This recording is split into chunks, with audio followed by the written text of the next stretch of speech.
Bienvenue dans cette capsule nouveauté Autopassion. Aujourd'hui, on vous parle de ce que je considère être la période la plus intéressante de l'histoire de Hyundai à ce jour, avec le dévoilement de 3 nouveaux modèles complètement hallucinants. Alors, sans plus tarder, voici 5 choses à savoir sur la Ioniq 6 et les nouveaux concepts de la division N. Numéro 1, parlons d'or. Une chose est sûre, Hyundai n'a pas un héritage aussi glorieux que celui de marques comme Mercedes ou Ferrari. Les clins d'œil qu'ils peuvent faire à leurs anciens modèles sont donc assez limités, pour pas dire saturés, parce qu'à part la Pony et ses lignes angulaires qui ont servi d'inspiration pour la Ioniq 5, je vois difficilement quel autre modèle de la marque pourrait inspirer les designers dans la conception de futurs modèles. Mais ça, on va s'en reparler au point 4.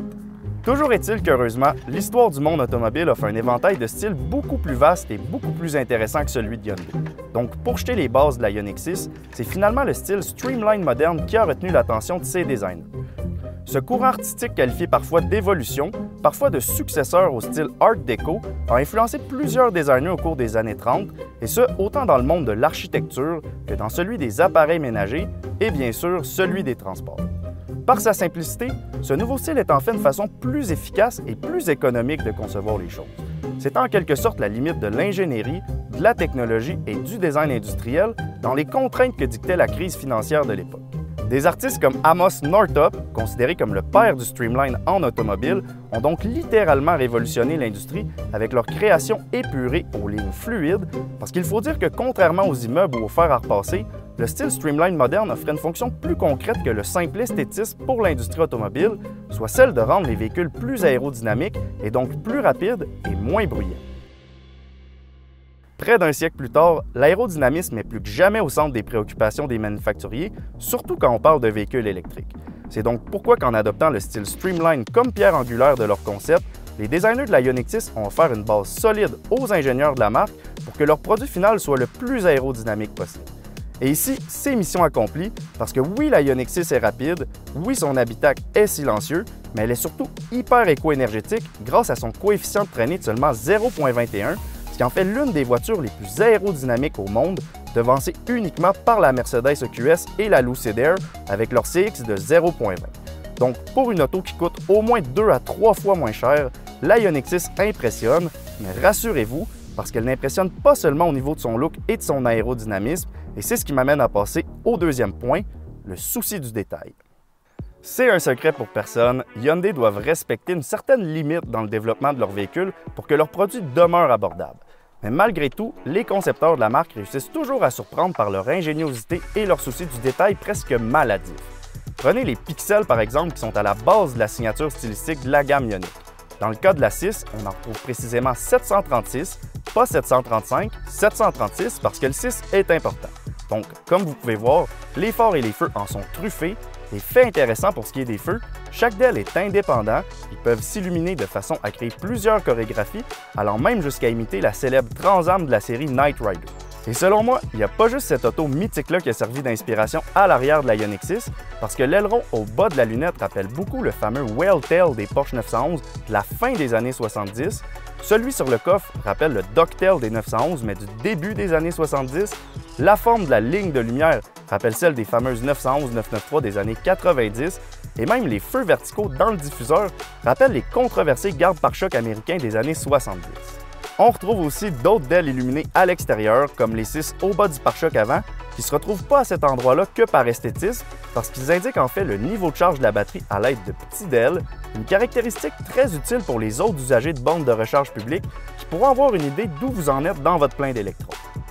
Et ce principe-là se retrouve aussi à l'intérieur, avec les 4 petits pixels au centre du volant, comme la Ioniq 5, mais la différence, c'est qu'ils sont illuminés pour qu'eux aussi affichent votre niveau de charge, en plus de clignoter quand la commande vocale vous répond. Et ici, si vous vous demandez pourquoi 4 au lieu de 6, c'est parce que c'est la façon de dire Hyundai en morse, évidemment. Donc quand je parle de souci du détail, c'en est un bel exemple, et il y en a d'autres, comme l'intérieur des portes transparents pour vous permettre de voir si vous n'avez pas oublié quelque chose à cet endroit, les tapis faits à base de filets de pêche récupérés, et le summum à mes yeux, c'est le tableau de bord, parce qu'ici, vous devez savoir que les caméras qui remplacent les rétroviseurs ne sont pas légales au Canada, mais ça l'est à plusieurs autres endroits dans le monde. Donc évidemment, intégrer un écran de chaque côté, c'est un défi de plus pour les designers. Alors leur solution, ça a été de créer un tableau de bord en forme d'aile d'avion qui remonte aux extrémités, ce qui est encore là une solution élégante, fonctionnel, qui ne coûte pas plus cher à faire et en plus qui respecte la philosophie Streamline.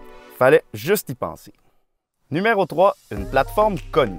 Comme la Ioniq 5, le V6 et le GV60, la Ioniq 6 repose sur la fameuse plateforme modulaire EGMP, ce qui veut donc dire qu'on aura droit à deux versions à roue motrice arrière, soit une avec la batterie de 58 kWh et une autre de 77,4 kWh qui devrait être celle avec la meilleure autonomie. Et évidemment, vous pouvez opter pour une version à deux moteurs avec la traction intégrale qui développera 320 chevaux et 446 livres-pieds de coupe. Pour ce qui est de l'autonomie, Hyundai parle d'une consommation moyenne sous les 14 kWh au 100 km pour la version propulsion avec la petite batterie, ce qui pourrait se traduire par une autonomie de plus ou moins 380 km. Pour la propulsion avec la grosse batterie, Hyundai annonce 610 km selon le cycle WLTP, et pour la version 4 roues motrices, aucun chiffre n'a encore été dévoilé, mais considérant que le V6 peut faire 441 km avec la même mécanique et un coefficient de traînée beaucoup plus haut à 0,28, parions que ça devrait être aux alentours de 500 km, peut-être même 520 avec les normes de l'EPA. Et niveau performance pour la Ioniq 6 à deux moteurs, on nous annonce un 0-100 km/h en seulement 5,1 secondes, ce qui est bien, mais qui risque d'être mieux avant longtemps, et c'est ce qui m'amène à passer aux choses sérieuses avec le point 4, les choses sérieuses. Hyundai n'entend plus à rire. À peine une semaine après le dévoilement de la Ioniq 6, on a eu droit à l'événement ND, où le manufacturier sud-coréen nous a dévoilé trois autres grosses primeurs, et la première, c'est qu'une version N de la Ioniq 5 devrait nous arriver l'année prochaine, et selon toute vraisemblance, elle aura la même mécanique que le V6 GT avec ses 576 chevaux.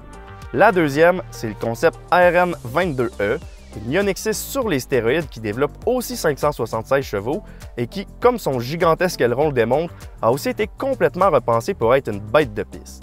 Le châssis a été revu, la suspension, les freins aussi avec un nouveau système de freinage régénératif adaptatif qui non seulement sert à ralentir le taux, mais qui donne aussi un meilleur contrôle en virage en utilisant un différentiel à double embrayage dirigé par un système de vecteurs de coupe très sophistiqué qui peut récupérer plus d'énergie sur une roue pour la faire ralentir un peu plus que les autres et ainsi mieux asseoir la voiture en entrée de courbe. Alors, à part peut-être pour l'aileron, parions que plusieurs éléments du concept ARN22E se retrouvera sur la future version N de la Ioniq 6. Et finalement, la troisième primeur et non la moindre, c'est la N-Vision 74, et regardez-la, à mes yeux, c'est de loin le plus beau concept de l'année. Et d'ailleurs, quand je disais plutôt que les clins d'œil que Hyundai peuvent faire à leurs anciens modèles sont assez limités, à l'exception de la Pony, ça en est la preuve parce qu'elle reprend les lignes du concept Pony Coupe 1974, d'où son nom. Et si vous trouvez qu'elle ressemble aussi à une DeLorean, c'est parce que le designer de la Pony Coupe et de la DeLorean est elle-même, soit le célèbre Giorgetto Giugiaro de la firme Ital Design. Et pour la petite histoire, le chef d'ingénierie chez DeLorean à l'époque était un certain Michael Losby, dont le fils, Simon Losby, fait aujourd'hui partie des hauts dirigeants du design chez Hyundai et il était en charge de la Ioniq 6. Alors ça s'invente pas. Mais sachez aussi que la N-Vision 74 est beaucoup plus que cette petite anecdote-là, parce qu'elle représente vraiment le futur de la marque, surtout lorsqu'on observe sa motorisation, puisqu'on parle ici d'une auto hybride, mais à l'hydrogène. Donc, elle est munie de deux moteurs à l'arrière, qui sont alimentés par une batterie de 62,4 kWh, alors jusqu'ici, rien de nouveau, mais elle est aussi munie d'un réservoir d'hydrogène de 4,2 kg et d'une pile à combustible de 85 kW qui peut soit recharger le système électrique, soit s'ajouter à lui pour offrir au moteur une puissance combinée de 670 chevaux. L'autonomie serait donc de 600 km et le plein d'hydrogène se ferait en moins de 5 minutes, à condition de trouver une station-service qui en a, bien sûr. Numéro 5, à quand l'arrivée de tout ça? Pour ce qui est de la N-Vision 74, Hyundai parle de 5 à 6 ans puisque vous aurez compris que c'est un véhicule expérimental, mais à voir toutes les réactions positives autour de ce concept-là, on peut rêver qu'une version de production soit mise en marché un jour comme porte-étendard de la marque. Sinon, la Ioniq 6, elle, sera disponible en précommande au Canada vers l'automne 2023, avec les premières livraisons prévues au début 2024, et parions que la Ioniq 6N devrait arriver plus ou moins un an plus tard. Alors je le sais, c'est pas pour demain, mais avouez qu'on peut pas accuser Hyundai de stagner ni au niveau design, ni au niveau technique, parce que quand on les compare aux Japonais et même aux Allemands, qui semblent tout simplement dans un autre monde, du moins c'est ce que je pense, mais vous, n'hésitez pas à nous dire ce que vous en pensez en commentaire, et en même temps, n'oubliez pas de liker et de vous abonner, parce que maintenant, c'est le temps de vous dire, on se revoit bientôt dans une prochaine capsule nouveauté.